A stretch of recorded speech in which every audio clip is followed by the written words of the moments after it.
వ్యాస హృదయమంతా వ్యాసోచ్ఛిష్టం జగత్ సర్వం.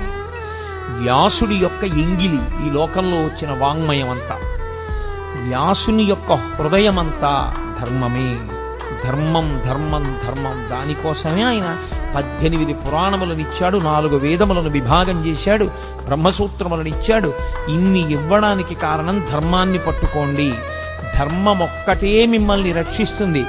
ధర్మమొక్కటే మళ్ళీ పునర్జన్మ లేకుండా కూడా చెయ్యగలదు. ఎవడు ధర్మాన్ని పట్టుకోబోయి ధర్మం పట్టుకున్నాననుకుని అధర్మాన్ని పట్టుకుంటున్నాడో వాడికి ధర్మము యొక్క ఫలితము పొందలేడు. అది కుదిరేటటువంటి విషయం కాదు. పైకి తాను ధర్మం పట్టుకున్నానని అనుకుంటున్నాడు, కానీ తాను పట్టుకున్నది ధర్మము కాదు. స్వధర్మో నిధనం శ్రేయ పరధర్మో భయావహ. తనకి కాని ధర్మం పట్టుకున్నవాడు తాను తరించలేడు. కాబట్టి ధర్మమే ప్రాతిపదిక.